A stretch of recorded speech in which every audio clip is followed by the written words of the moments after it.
Before I begin, I'd like to acknowledge the Auschwitz survivors who are with us today.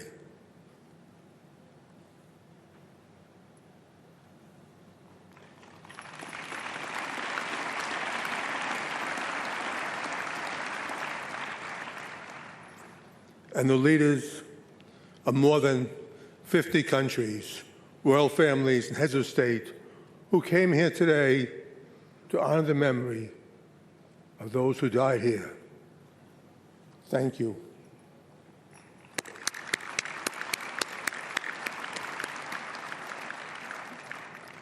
Ten years ago, in 2015, Auschwitz survivor Roman Kent stood here on this platform at the 70th anniversary of the liberation, and he said these words: "We don't want our past to be our children's future." Let me repeat that again. We don't want our past to be our children's future.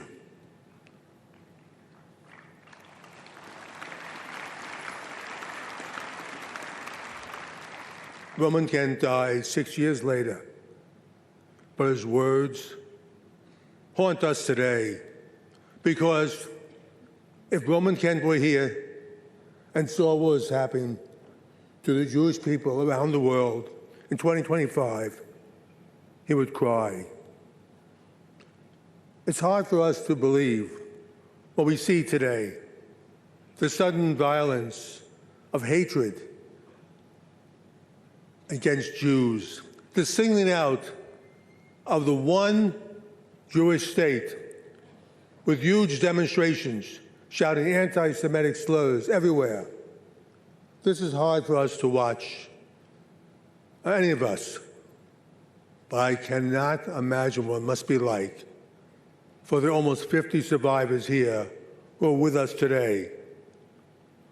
What Roman Kent said, and all of you lived through, we are watching right now in front of our eyes. Earlier, you heard Tova Friedman tell a story of watching children separate from their parents and taken to gas chambers. We know that 1.5 million children were killed in the Holocaust, the most heartbreaking number in an ocean of heartbreak. But 15 months ago, not 80 years ago, we saw Jewish children slaughtered, once again, for one reason: because they were born Jewish. In a very fundamental way, what happened in Israel on October 7th and what happened here at Auschwitz have one common thread: the age-old hatred of Jews. On January 27th, 1945, when the Red Army entered these gates, the world finally saw where the step-by-step progression of anti-Semitism leads. It leads right here. The gas chambers, the piles of bodies, and the horrors within these gates. But what led up to the Holocaust's final outcome?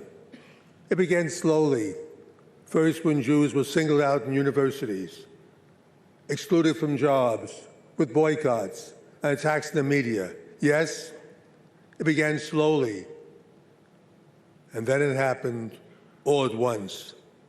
Throughout the 1930s, the hatred against Jews may have been ignited by Hitler in Germany and Austria, but in France, Italy, even England and the United States, there were strong forces that supported this hatred. France had Marcel Boucard, Jacques Doriot, and Francois Coty. England had Oswald Mosley. Italy had Mussolini. And the U.S., there was the German Bund.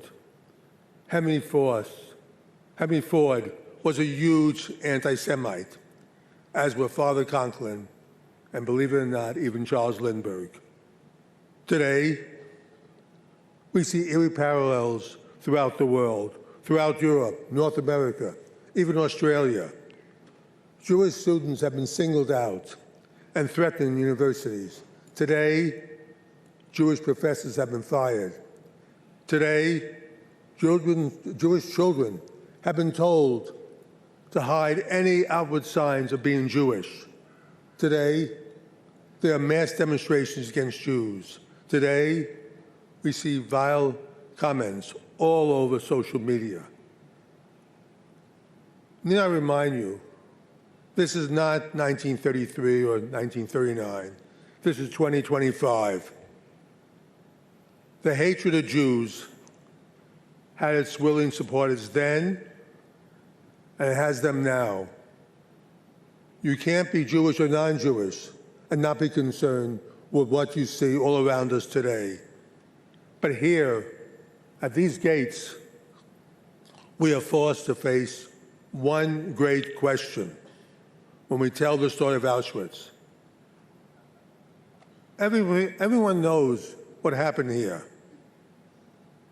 but no one seems to know why it happened. Yes, it was a step-by-step process, and it was aided by those who hated Jews.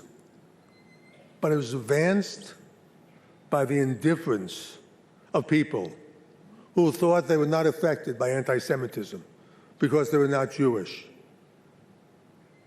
It was a world silence that led to Auschwitz. When Hitler heard that silence after Kristallnacht in 1938, he knew he could do anything he wanted with the Jews. Kristallnacht may have been on page 1 of some newspapers, but it quickly disappeared. World leaders said nothing.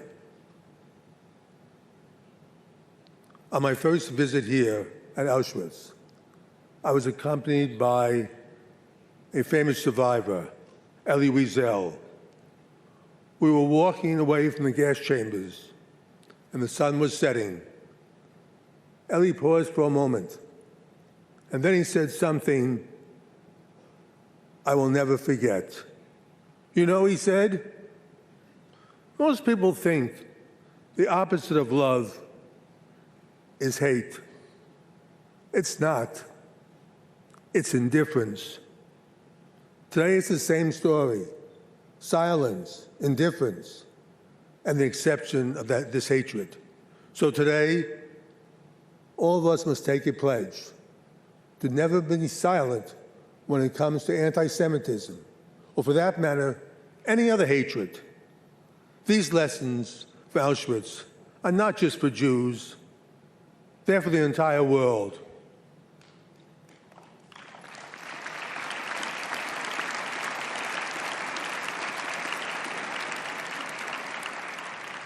That's because Jews are the canaries in the coal mine. When the canary dies, miners know they have to get out of that mine as fast as possible. That canary died 15 months ago on October 7th. And that is the most consequential warning for the entire world. Yes,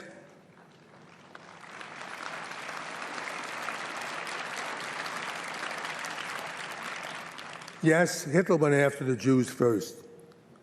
But when it was all over, more than 60 million human beings were dead.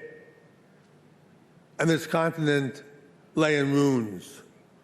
Over 1 million Jews were killed here at Auschwitz. But they were not alone.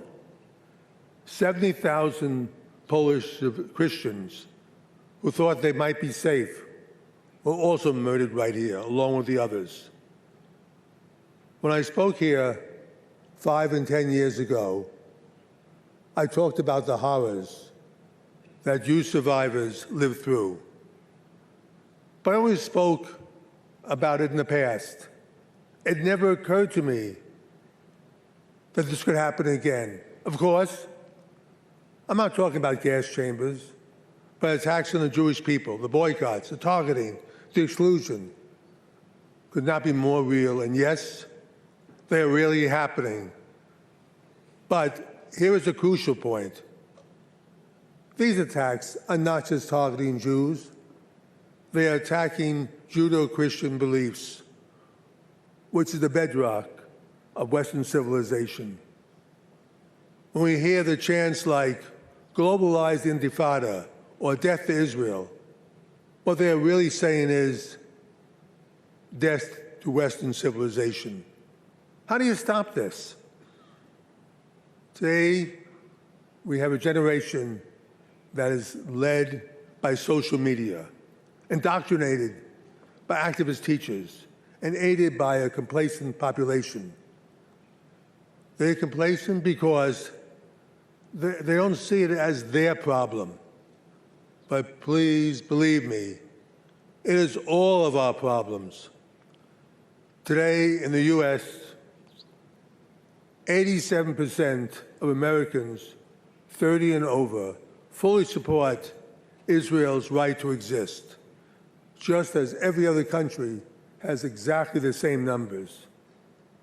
But for Americans under 30, the number drops to 40%. No right to exist? Almost half of all younger Americans don't believe Israel has a right to exist. And they are our future leaders. Let me tell you, this is not just happening in America. It is happening to young people in every single country that is represented here. Just as in my country, young people are getting most of their information from social media, and that is dangerous. Education, serious, honest education, is the only way to correct this, and that won't be easy. Entire institutions will have to be overhauled and corrected, and that goes for the media as well. Keeping opinions out of news would be a good start. So today,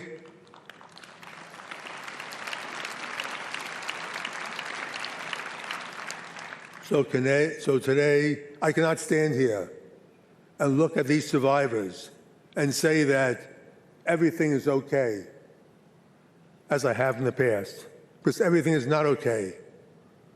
Roman Kent's words haunt us. So let today be the day we all of us, world leaders and ordinary citizens, Jewish and non-Jewish, old and young, make a solemn pledge to stop this now before it's too late. We must, you must, and that's every one of your countries. No hatred of Jewish people or any people is tolerated at all. Remember,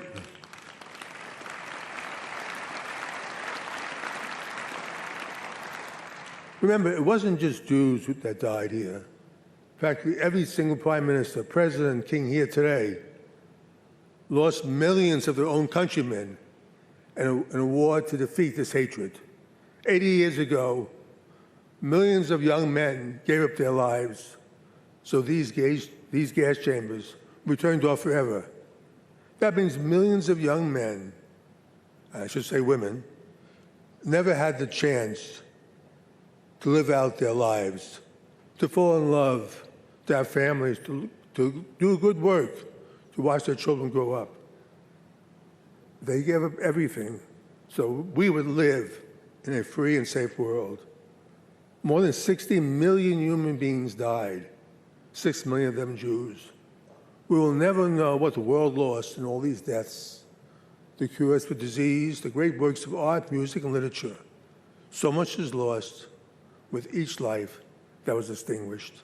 Our future, the future of the entire world, depends on which direction young people take.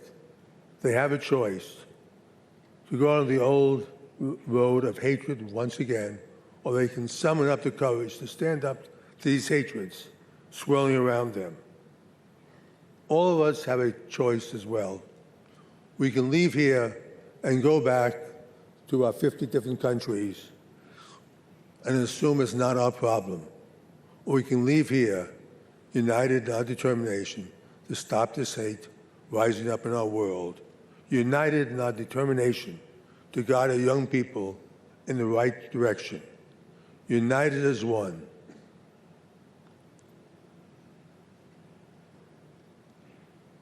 I've been involved with Auschwitz for more than 50 years, since the 25th anniversary in 1970. On my first visit, I saw how time elements were taking their toll. I realized that if no efforts were made to preserve Auschwitz, it would soon disappear.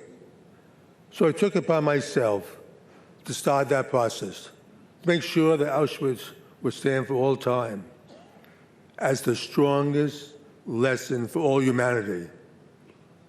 What we see here today reflects what Auschwitz looked like in 1945. So future generations will see and learn the lessons of Auschwitz. And I salute the many people who helped me in this endeavor with the same commitment. I hope Roman Kent is looking at us now, knowing that we do everything in our power to make sure that his warning does not come to pass. Don't worry, Roman. We'll fight this hatred with renewed determination. And I firmly believe that the good will triumph in the end. Finally, I would like to convey what this place, Auschwitz, means to me. Not as a survivor, not as a liberator, but simply as a Jew who cared deeply about my fellow Jews. On that first visit here so long ago, I was struck by a thought that every Jew must have when they come to Auschwitz.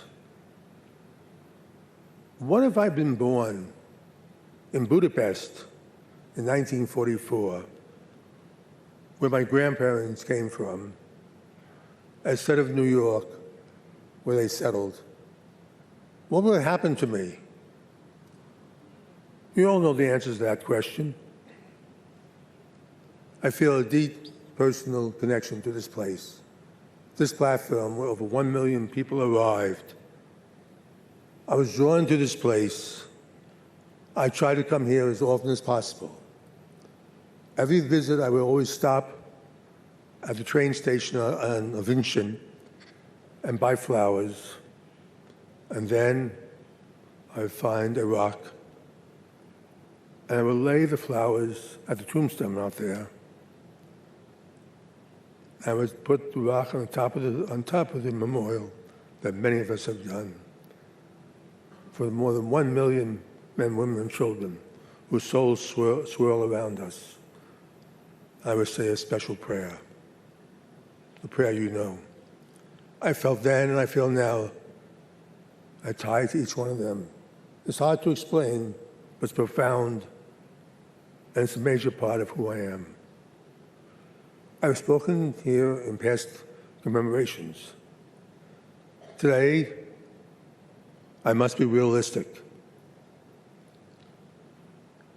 This may well be the last commemoration, and also that I will speak at.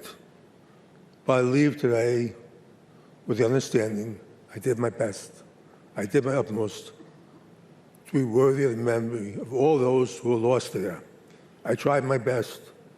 Hope I was worthy.